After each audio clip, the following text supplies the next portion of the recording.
The candy girl rolled her eyes. Just another celery snake slithered past my feet. Oh, I hate this place. How rude, inconsiderate, and unkind. This is my home, and besides, the celery snakes keep the singing sugar snap peas, squashes, pumping pumpkins, and pomegranates that weigh pom-poms under control, said Woody, his jiggling chin making nearly as much sound as his voice. Terribly annoying, irritating, and frustrating creatures. Wouldn't expect life-threatening criminals to understand the circle of life. Steve quietly chuckled. The irony in that statement. What? The officer questioned, but continued.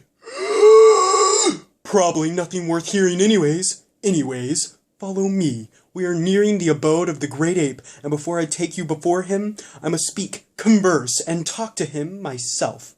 So you three, trio, and triad are going to be staying behind bars for a bit, for every reasonable being's safety. You life-threatening animals. And with that, Woodland Officer Woody sharply turned right, opened an enormous and enormously dark vine-barred cage, and gestured for the three to go in. Gertrude, being the brave boy he was, walked in with a grin, and Steve, the backpack on his back, necessarily followed. What? Why? This is ridiculous! Pancake squirmed, refusing to step in.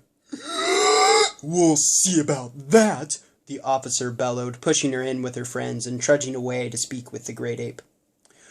Why don't you do something, Gertrude the Valiant? Pancake whined. We're on a deadline.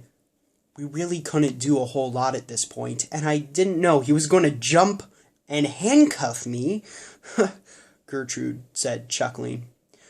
Well, when you point at your sword, what do you expect? She's got a point, Steve chimed. And why are you laughing? This is serious, Gertrude, Pancake continued. Pan, I am sorry, I really am. I just can't help it, the boy said, trying to calm his chuckles. I just keep picturing his jiggling chins.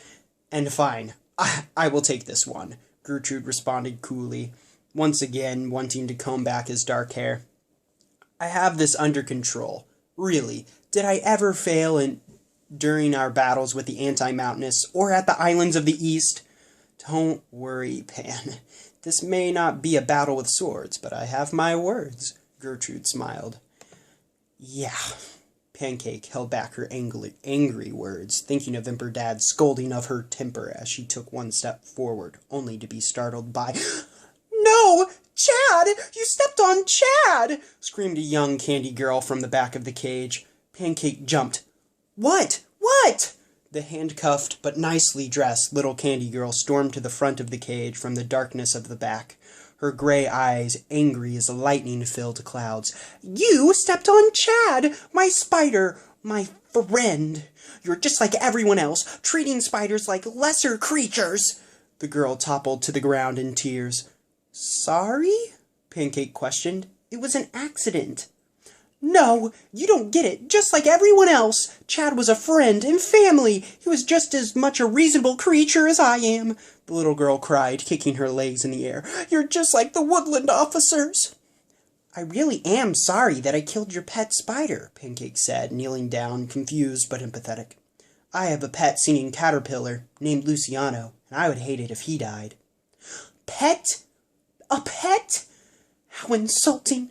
The little girl sneered, her nostrils spouting cinnamon swirls as she stood and wiped her gumdrop tears off on her shoulder.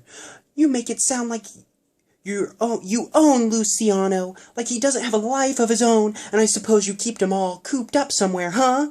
No, Chad, the spider was no pet. He was family, and just as much worth having around as any of you. The little girl looked down on Pancake. That is why I'm here, to talk to the supposed Great Ape, you know. The Woodland officer caught me beating up a boy because he flicked Chad.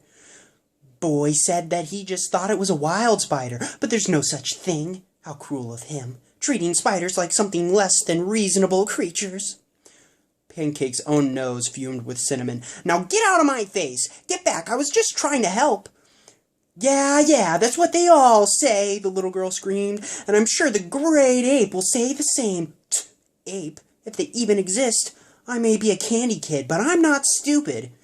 You... Pancake sat, her cinnamon increasing its swirling. Before the girl could say anything, Woodland Officer Woody arrived. Come this way, you three. The Great Ape is ready to see you.